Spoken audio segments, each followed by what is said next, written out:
बच्चों अब हम करेंगे क्वेश्चन नंबर 4 को सॉल्व एक्सरसाइज 5.5।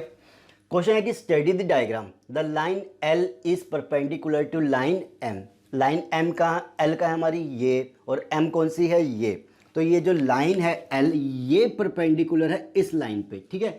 ये मत लिखना कि लाइन एम परपेंडिकुलर है एल पे ना।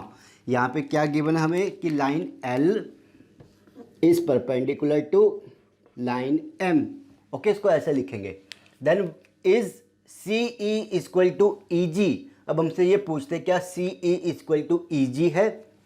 तो यहाँ पे देखो सी ई यानी कि यहाँ से लेके यहाँ तक, और कौन सा है ई जी, यहाँ से लेके यहाँ तक, क्या दोनों आपस में इक्वल है। तो यहाँ पे देखोगे आप, देखो यहाँ पे सी ई ये कितना हमारा दूर है, मतलब कितने यूनिट है। यहाँ से अगर काउंट करेंगे, आप ये 3 4 मत देखना।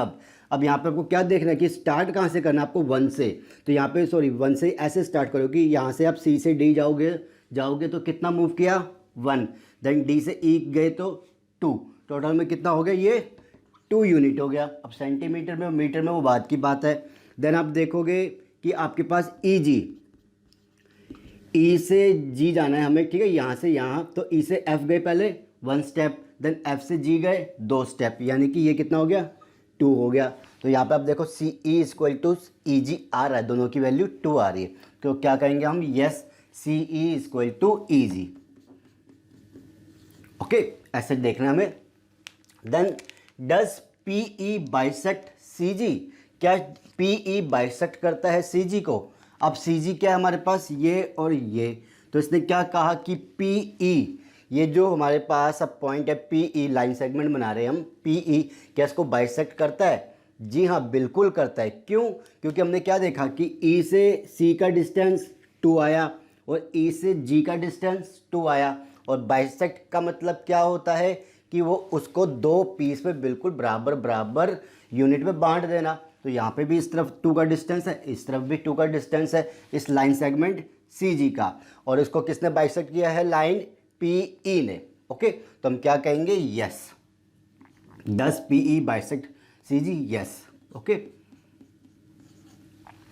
अब identify any 2 line segments for which P E is perpendicular bisector. अब ये बता रहा है, पूछ रहा है कि ये बताओ कि ऐसी 2 लाइन सेगमेंट्स बताओ जिसके लिए P E is perpendicular bisector हो।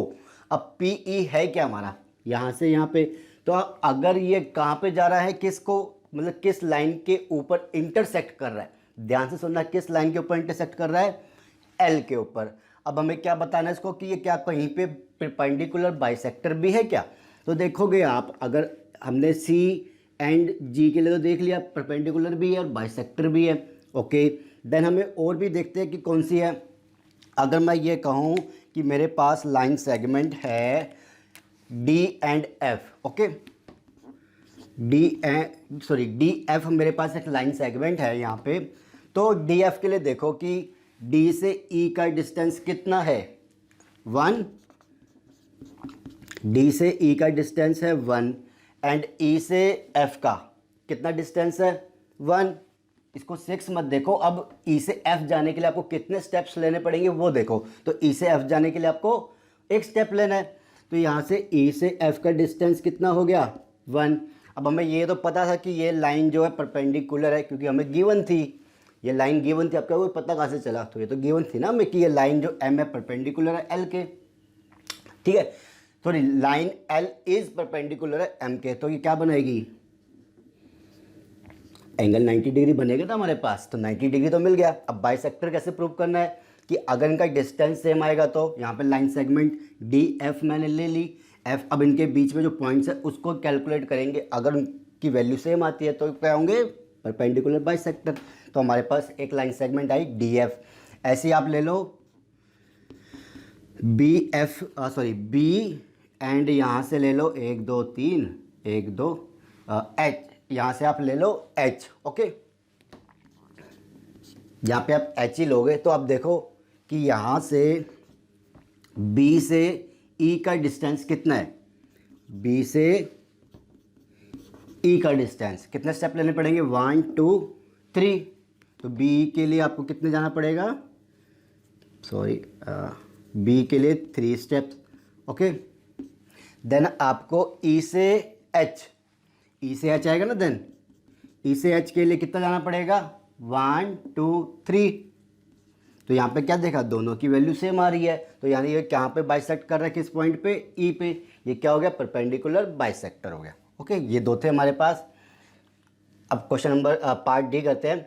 आर दीज ट्रू, हमें ये बताना क्या ट्रू है। A C is greater than F G. अब यहाँ पे देखो ए सी क्या है हमारे पास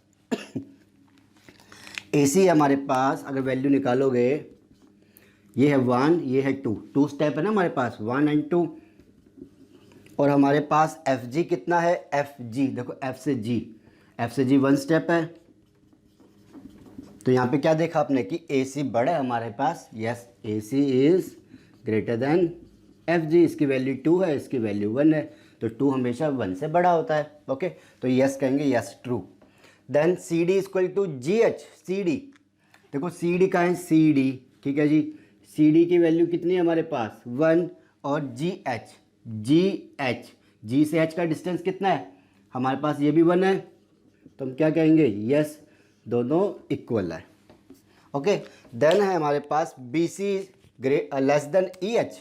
बी सी कितना है पहले ये देख लो, बी सी हमारे पास देखो, बी से सी गए तो 1, एंड ई एच कितना है, ई एच देखो, ई से एच ये तो हमारे पास 1 2 3 3 स्टेप में जाके हम इसे कंप्लीट कर पाएंगे। तो ई एच है हमारे पास 3। तो अब देखो क्या बी सी ई एच से छोटा है, जी हाँ बी सी तो छोटा ही होगा ना, क्यों, क्योंकि बी सी की वैल्यू 1 और ई एच की वैल्यू 3, तो हमारे पास 1 हमेशा छोटा होता है 3 से, इस वजह से ये भी सही होगा। तो ये भी हमारे पास क्या है, ट्रू है। ओके, तो ये था क्वेश्चन नंबर 4। अगला क्वेश्चन करते हैं जल्दी से प्लीज़। इनसे related perpendicular bisector, angles, triangle सारी चीज़ें करके आओ, तभी एक्सरसाइज के क्वेश्चन समझ में आएंगे आपको अच्छे से। तो चलो जल्दी मिलते हैं अगले क्वेश्चन के साथ। Please take care, bye, thank you.